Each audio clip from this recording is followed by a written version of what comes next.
ஆப்ரம்மபுவனா லோகாஹ புனராவர்த்தினோர்ஜுன மாமுபேத்ய து கௌந்தேய புனர்ஜன்ம ந வித்யதே.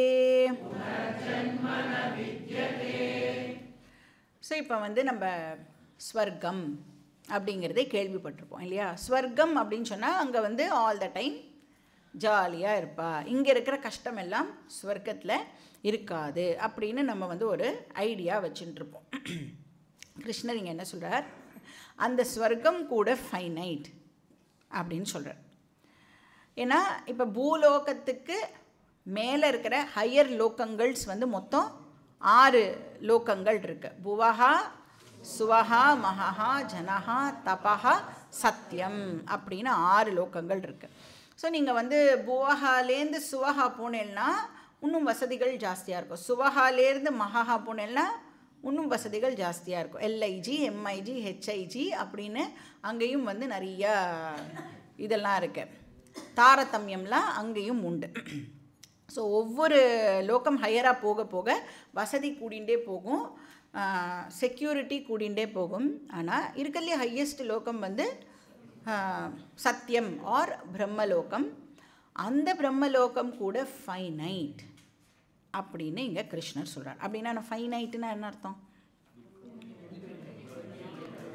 Subject to destruction, அதுவும் அழிவுக்கு உட்பட்டது. இப்போ பூலோகம் வந்து அழிவுக்கு உட்பட்டதுன்னு நமக்கு தெரியறது இல்லையா? அதே மாதிரி தான் பாக்கி 6 லோகங்களும் கூட அழிவுக்கு உட்பட்டது. ஸோ பிரம்மலோகத்தை நான் அடையணும் அப்படின்னு கோல் ஃபிக்ஸ் பண்ணிட்டா கூட கிருஷ்ணர் இங்கே என்ன சொல்கிறார்? அதுவும் கூட அழிவுக்கு உட்பட்டது. ஏன்னா பிரம்மலோகத்துக்கு போயிட்டு திருப்பியும் நாம் இங்கே வந்து பிறக்கலாம். ஸோ புனராவృத்தினஹா லோகாஹா. ஏன்னா இந்த 14 லோகங்களும் எதில் இருக்குது? ஆகாசத்தில் இருக்குது இல்லையா? அதாவது டைம் அண்ட் ஸ்பேஸுக்குள்ளே தான் இது எல்லா விஷயங்களும் இருக்குது. எது ஒன்று டைம் அண்ட் ஸ்பேஸ்க்குள்ளே இருக்கோ அதுக்கு கண்டிப்பாக அழிவு உண்டு. ஏன்னா ஒரு பர்டிகுலர் டைமில் அது வந்திருக்கும், தேர்ஃபோர் இன்னொரு பர்டிகுலர் டைமில் அது அழிஞ்சு போயிடும். எது வந்து டைம் அண்ட் ஸ்பேஸுக்கே உட்படாமல் இருக்கோ அதுக்கு அழிவு அப்படிங்கிறது இருக்கவே இருக்காது. ஏன்னா அது பிறக்கவே இல்லைன்னா அது இறக்கவே போகிறதில்ல. அப்படின்னா அது ஆல் த டைம் இருந்துகிட்டே இருக்கும். அதை நாம் ஈஸ்வரா ஆர் பிரம்மன் அப்படின்னு சொல்கிறோம். ஸோ எது ஒன்று ஸ்பேஸில் லொக்கேட்டே ஆகலையோ அதை தான் நாம் வந்து ஈஸ்வரா பிரம்மன் அப்படின்னு சொல்கிறோம். மற்றது எல்லாமே வந்து located within time and space. அதனால தான் நீங்கள் எங்கேயாவது ஒரு இடத்துக்கு போனோன்னா ட்ராவல் பண்ணி போக வேண்டியதாக இருக்குது. அந்த ஸ்பேஸை வந்து நாம் கவர் பண்ணினாதான் அந்த இடத்த வந்து நம்மளால் ரீச் பண்ண முடியும். அப்போ பிரம்மலோகத்தை கோலாக வச்சுட்டோம் அப்படின்னு சொன்னால் கட்டாயம் நாம் ட்ராவல் பண்ணி தான் அந்த பிரம்மலோகத்தை அடையணும். இதே ஈஸ்வராவை கோலாக வச்சுட்டோன்னு சொன்னால் ட்ராவல் பண்ண வேண்டிய அவசியம் இல்லை.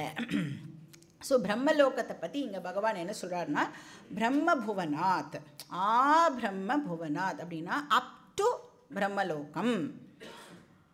அப்போ அதாவது பிரம்மலோகம் தான் இருக்கலையே ஹையஸ்ட், அது வரைக்குமே எதுவும் பர்மனெண்ட் கிடையாது. பிரம்மலோகமே பர்மனெண்ட் கிடையாதுன்னா அது கீழே இருக்கிற விஷயங்கள் எல்லாம் டெஃபினட்டாக வந்து பர்மனெண்ட் இல்லை.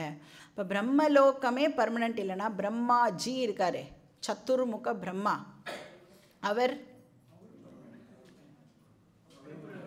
அவரும் பர்மனெண்ட்டு கிடையாது.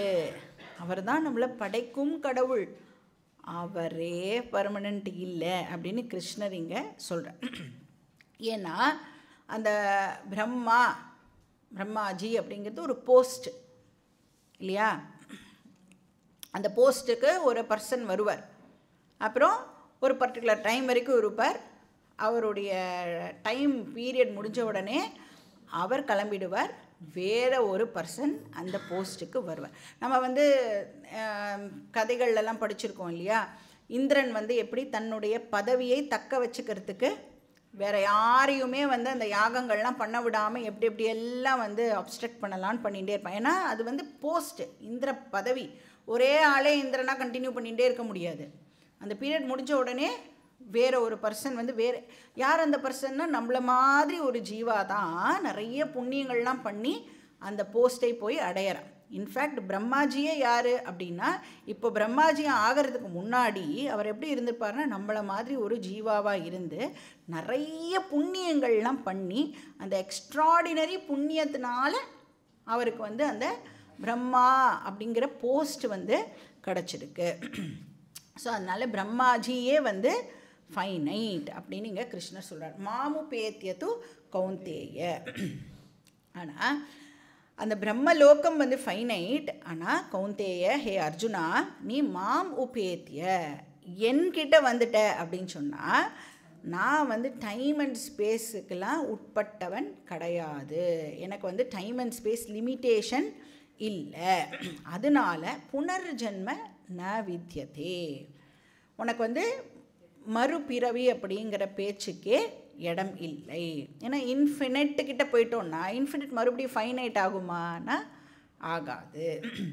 அப்போ என்ன நீ வந்து அடையிறது மட்டும்தான் உனக்கு பர்மனெண்ட் செக்யூரிட்டியை கொடுக்கும். என்னை அடையிறது அப்படின்னு சொன்னால் இங்கே கிருஷ்ணருடைய ஃபார்மை அடையிறது இல்லை.